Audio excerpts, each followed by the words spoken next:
ọ̀rọ̀ wa ti dijó, ọ̀rọ̀ wa ti dayọ̀, ká máa dúpẹ́ ló tán. Ijó ló tọ́ sí wa gbogbo ọmọ Yorùbá. Àkókò wa ti tó, ó ti lọ́jọ́. Àtòní dòní ò tọ́jà tàná mànà bí mo ṣe máa ń sọ lórí ètò. Àmọ́ léléyìí tí ẹ fẹ́ gbọ́ lásìkò yìí, ẹ mọ̀ yìí pé àsìkò ti tó, Yorùbá nation ó ti dé. Ẹja máa dúpẹ́, ẹja ṣe congratulation sí olóyè Adéyẹmọ Ìgbòho Òòṣà àti bàbá wa Bánjí Akíntóyè pẹ̀lú gbogbo àwọn ọ̀jọ̀gbọ́n, àwọn ọlọ́pọlọ, àwọn alágbára, àwọn onímọ̀ tí wọ́n ń lépa ilẹ̀ Yorùbá pé ká gba Yorùbá nation. Congratulation. Ẹ máa jó, ẹ máa yọ̀, ẹ máa dúpẹ́ ooo. Let us stand up for the champion, for the champion. Champion làwọn èèyàn yìí, gbogbo àwọn olólùfẹ́ Yorùbá nation, gbogbo ọmọ Yorùbá, ẹ pàtẹ́wọ́ fúnra yín. Ẹgbẹ́ yìí tẹ́ ń gbàdúrà ní mùsùlùmí ni o, onígbàgbọ́ ni o, ẹlẹ́sìn kan àbáláyé. Àdúrà wa ti gbà. Ẹbí mi ẹ pé báwo ló ṣe jẹ́ lórí ètò yìí lẹ́yìn tí gbọ́, ẹ̀yin ẹ ṣàfarabalẹ̀. Ẹ gbọ́, ẹ gbàgbọ́, ọ̀dà ẹ̀jẹ̀ a máa bá ètò bọ̀. Ẹ ṣàfarabalẹ̀ kẹ́ ẹ gbọ́ mi dáadáa. Ẹ wo bí ẹ má jẹ́ ń dà yín láàmú jìnnà. Àmọ́ bí tó orílẹ̀-èdè Nàìjíríà àwọn pààrọ̀ national anthem. Irọ́ o, àwọn pààrọ̀ tọ̀dọ̀ wa. Ẹ jẹ́ àkọ́kọ́ lọ kan orin orílẹ̀-èdè wa náà kí n tó bọ́ sínú agbami ètò. Ẹ kú ojúmọ́, ẹ káàsán, ẹ káàárọ̀, ẹ káalẹ́. According to the time tí mo bá yín, ó yá ẹja kọrin àsíá orílẹ̀-èdè wa, ìyẹn orílẹ̀-èdè Yorùbá.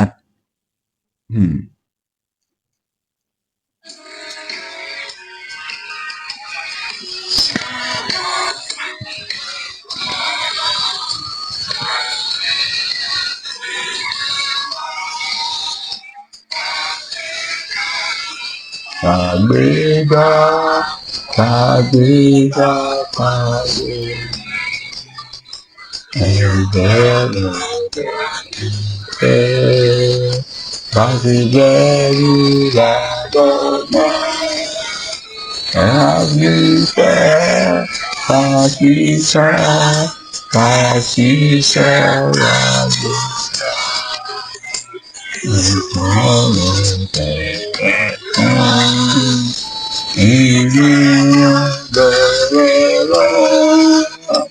Ẹ̀rọ̀jò pọ̀pọ̀ ire ẹni wí tó dára.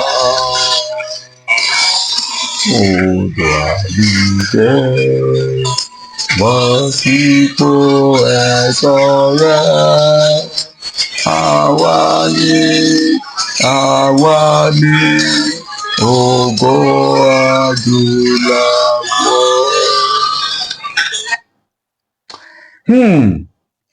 Àwa lògo adúláwọ̀. Orí ló dúró tí àgbọ̀n mumi sẹ́ẹ̀ bí mo ṣe máa ń sọ lórí ètò. Yorùbá ló bẹ torílẹ̀-èdè Nàìjíríà sọ pé òun wà. Mo tún ní ẹgbẹ́ akéra wa kú oríire lẹ́ẹ̀kan sí i. Ó nídìí tí mo fi ń sọ bẹ́ẹ̀ lórí ètò lónìí. Kò ní pẹ́ kò ní jìnnà mọ́, orílẹ̀-èdè Yorùbá ti dé. Àrídájú ń bẹ lórí ètò. Ẹ gbọ́, àrídájú ń bẹ lórí ètò. Àmọ́ ìní tí ìkọ́kọ́ dá yín sí, ẹ mọ̀ wípé oh God, olóyè Sunday Adéyẹmọ Ìgbòho Òòṣà, bàbá wa Bánjí Akíntóyè, gbogbo ẹ̀yin apèdè, ẹ̀yin tó ń pè apèdè ọlọ́pọlọ, ẹ̀yin akíkanjú ọmọ Yorùbá, ẹ̀yin tẹ́ ń ṣojú wa káàkiri àgbáyé, mo kí yín, ẹ kú oríire, ẹ kú iṣẹ́ takuntakun. Ẹ wo bí lórí ètò lónìí ó ń bẹ ńlẹ̀, àṣírí ẹ̀ ń bẹ. Ó ti jáde, ó ti tẹ̀ wá lọ́wọ́. Kò yẹ ká tí ì bẹ, àmọ́ a gbọ́dọ̀ sọ fún yín, a gbọ́dọ̀ jẹ́ kẹ́ ẹ mọ̀ bó ṣe ń lọ, torí ìrètí pípẹ́ ó máa ń mọ́kàn ṣàárẹ̀.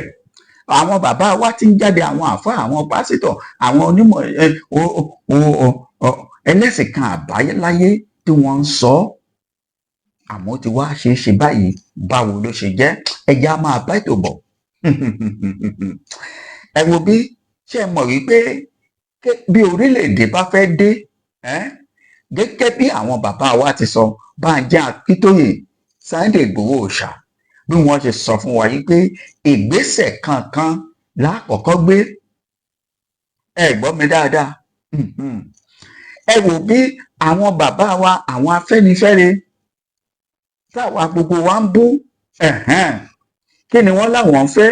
Wọ́n láwọn ń fẹ́ restructuring. Àwa lórílẹ̀‐èdè Yorùbá nation ńlá fẹ́, bẹ́ẹ̀ ni.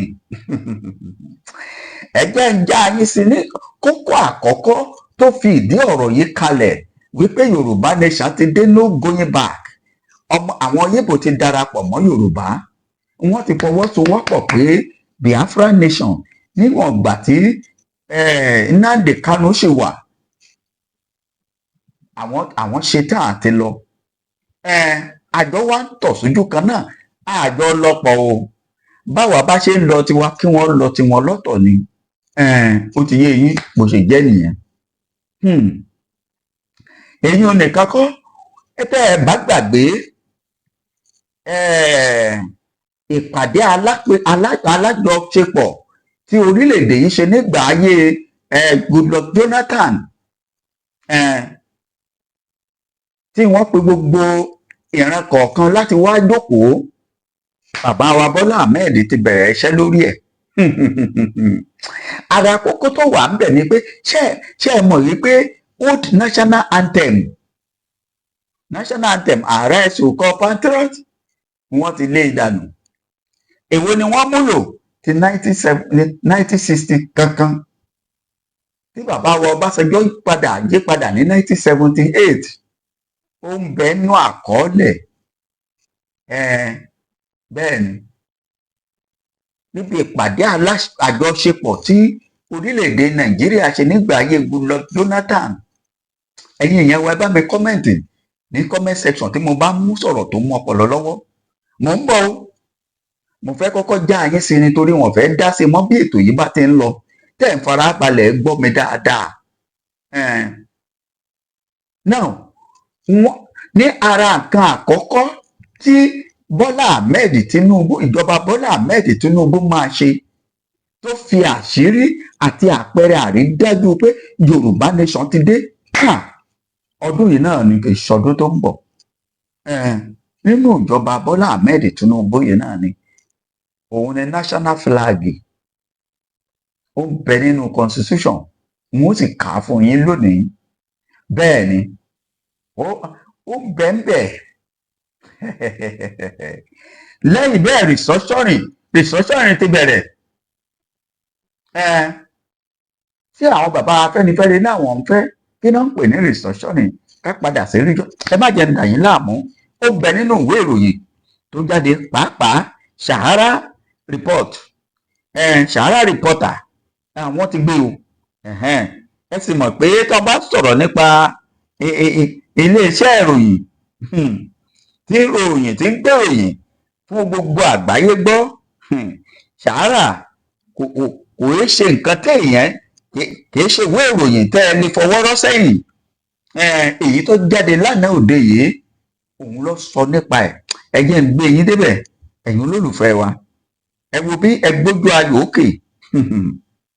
Ẹ gbójú ayò òkè. Ẹ wò ó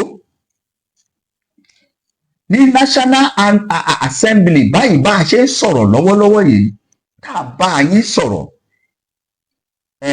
bíìlì pé kí wọ́n dá ìran orílẹ̀-èdè Nàìjíríà padà sí regional government ó ti dé. Wọ́n ti bẹ̀rẹ̀ sí ní kà á lọ́wọ́lọ́wọ́ báyìí torí àkàpọ̀ ni pẹ̀lú national flag, national anthem. Ìyẹn náà ti ń lọ ọjọ́ mélòó ni wọ́n fi ka national anthem tó fi ṣiṣẹ́. On or before October 1, Yorùbá nation àmọ́nú odó tá à ń da ọ̀run ńlá sí. Ẹgbẹ́ ń gbé yín débẹ̀ torí àsìkò mi ò fẹ́ pẹ́ lórí ètò lónìí gẹ́gẹ́ bí mo ṣe sọ. Torí mo fẹ́ kí ẹ̀yin èèyàn wa kí gbogbo wa máa jó ká máa yọ̀ ká túbọ̀ máa wá gbàdúrà fún àwọn aṣíwájú wa tí à ń jàjàgbara fún ìran orílẹ̀-èdè Yorùbá. Ẹ wo bí ẹ gbójú ayò òkè, bóyá reflection, ṣé ẹ rí báyìí? Ẹ rí ohun tí wọ́n kọ síbẹ̀. ẹ ti rí ohun tí wọ́n kọ bẹ̀rẹ̀ National Assembly consider the bill proposing return of Nigeria to regional government. Hey, kí ló ń pè ní regional government? Mo mọ̀ pé ẹ̀yin ọ̀jọ̀gbọ́n tẹ́ ń gbọ́ ètò yìí pàápàá lórí ìkànnì yìí, ẹ̀yin bàbá wa, ẹ̀yin màmá wa náà lẹ́pọ̀ ń bẹ̀ káàkiri orígun mẹ́rẹ̀ẹ̀rin àgbáyé. Wọ́n ń gbọ́ wa ní United States, wọ́n ń gbọ́ wa káàkiri orílẹ̀-èdè Nàìjíríà, Canada, Sierra Leone àti bẹ́ẹ̀ bẹ́ẹ̀ lọ. Mo mọ̀ pé ẹ̀ ń gbọ́ wa. Wọ́n ní àwọn National Assembly wọ́n ti bẹ̀rẹ̀ sí ní àwọn ọ̀ràn ọmọ Yorùbá àtàwọn ìfẹ́ ọmọ Yíbò tí wọ́n fẹ́ kélé yìí ó ṣeé ṣe. Ara wọn náà ni wọ́n sọ pé ẹ̀jẹ̀ á gbé yẹ̀wò National Conference ọjọ́ sí, ẹ̀jẹ̀ á yẹ̀ wò National Conference. Ibẹ̀ ni wọ́n ti sọ̀rọ̀ nípa change national anthem. Ṣé ká dúpẹ́ lọ́wọ́ Tinubu àbá má ti dúpẹ́, ẹ̀yà máa bá ọ̀rọ̀ bọ̀. Part of ìwé ìròyìn náà kà báyìí, part of the draft being circulating on social media since by Sahara Report is titled A Bill for Art to Substitute the Annexure to Degree 24 of 1999 with new governance model for the Federal Republic of Nigeria. Ṣé ń gbọ́? Be proposing a return of regional government in Nigeria before the National Assembly and is expected to pass into law before October 1. That is our Independence Day. Ọmọ Yorùbá, mo ní ká máa jó, ká máa yọ̀, ká máa dúpẹ́ o. Ohun tí ìròyìn yìí sọ fún wa tí mo fẹ́ gbìyànjú àti sọ ìtumọ̀ ẹ̀ díẹ̀ ohun rèé. Ẹ máa gbọ́ o wípé ìròyìn yìí léyìí tí wọ́n mú wá ó bá òfin àti ìlànà ọdún 1999 mọ́, léyìí tó sọ wípé ká yí national, ká tó dá ìjọba padà, tá a bá mọ̀ wípé a máa dá ìjọba padà sí regional government, a gbọ́dọ̀ change national anthem. Ọba tán, a ti change national anthem àbá àti change. Kí ni wọ́n wá ń pè ní regional government? Regional government ní wípé Yorùbá ó ṣe tiẹ̀ lọ́tọ̀, Yíbò ó ṣe tiẹ̀ lọ́tọ̀, Haúsá Fúlàní wọn ó ṣèjọba tiwọn lọ́tọ̀. Ẹnìjọba Nàìjíríà ò ní fèrè kí la pa lọ́dọ̀ wa. Àwa náà ò ní béèrè lọ́wọ́ wọn pé kí ni wọ́n fẹ́. Yorùbá nation dúró àbí ò dúró, láìsí ìjà láìsí ta, àá jókòó yí tábìlì po, àá jọ wá wò, àá pín nǹkan tó bá yẹ ká pín. Ẹ máa gbọ́ o.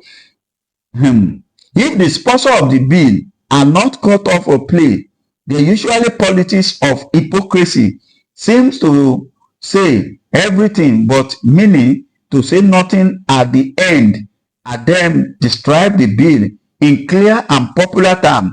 Let them call the bill for sovereignty national conference or the bill restructuring. Nigeria regional or state system is not our undoing, but the non-federal system that make a mockery of true federalism under whether state or regional. Ṣé ti gbọ́? Ṣé ẹ̀ ń gbọ́ ẹ̀yin bàbá mi nínú ilé, ẹ̀yin màmá mi nínú ilé ẹ̀dẹ̀? There will be progress to take the country into the new height, provided they are not restricted by phony clause to hit the new regions. Ẹ̀rù tó lè máa bà wá, òun lẹ̀rù àwọn alábọ̀dé aṣíwájú tá a ránṣẹ́ sílé ìgbìmọ̀ asòfin báyìí, tí wọ́n ti lọ bí ẹ̀ẹ̀méje ẹ̀ẹ̀mẹjọ tí wọ́n sì tún fẹ́ padà lọ. Àbáwọn tó ṣẹ̀ lọ fúngbà àkọ́kọ́ tí wọ́n retí pé àwọn ń padà bọ̀, àwọn nìkan ló lè fẹ́ dá wa dúró kí gbogbo wọn lè mọrú àdúrà tá a gbà fún wọn. This will reduce corruption and be able to expose the thieves. Each region will be able to develop their area according to their resources. Èrè àti ìdí tá a máa bá pàdé òun rèé. Ìpínlẹ̀ kọ̀ọ̀kan, ríjọ́nì kọ̀ọ̀kan, kálukú ó lè dìfẹ́lọ́pù àdúgbò ẹ̀ gẹ́gẹ́ ìdí ṣebí ìdí tá a fi ń pè fún Yorùbá nation náà rí. Ìdí tá a fi ń pè fún Yorùbá nation rí o.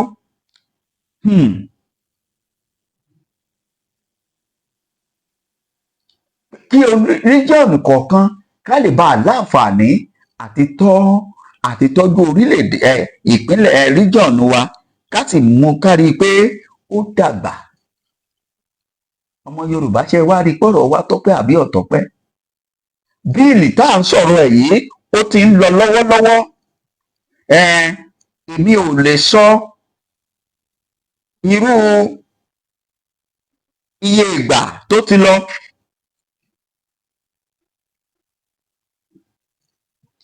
Ṣùgbọ́n lọ́wọ́lọ́wọ́ bá a ṣe ń sọ̀rọ̀ yìí gẹ́gẹ́ bí ìròyìn tí a gbọ́ yìí tí a sì ń kà, àsìkò ní òní jẹ́ ó pọ̀ síbẹ̀, ṣùgbọ́n èyí tó jẹ́ kókó ń bẹ̀ òun mo yọ fún yín ẹ̀yin ọmọ ìyá wa, ẹ̀yin ọmọ Yorùbá àtàtà, wípé nínú house báyìí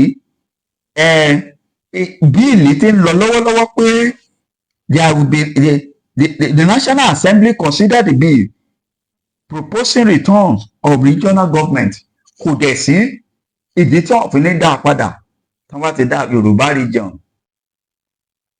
Ṣé Yorùbá nation ò dé? Àwa láàyàn síwájú wa, àwa láàyàn gómìnà, àwa láàyàn pírẹsidẹ́ǹtì wa.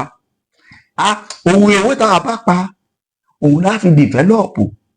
Kí ló wá fún wa lẹ́rìí? Òun ni according to the law, gẹ́gẹ́ bí òfin tó wà ní National Conference, èyí tí wọ́n ṣe ìpàdé àṣepọ̀ nígbà ìjọba Goodluck Jonathan, òun ni Bọ́lá Ahmed bẹ̀rẹ̀ sí ní múlò yìí. Ṣé ká pàtẹ́wọ́ fún bàbá wa Bọ́lá Ahmed? Bó tiẹ̀ jẹ́ pé awuyewuye wà, èmi ò yìn wọ́n o. Tòró dìgbà tí kinní tá à ń sọ yìí bá tó di múmúṣẹ, òun la tó lè yìn Bọ́lá Ahmed. Bẹ́ẹ̀ ni, nígbà náà la tó lè sọ wípé àṣìbòdì, àṣọmọránṣẹ́,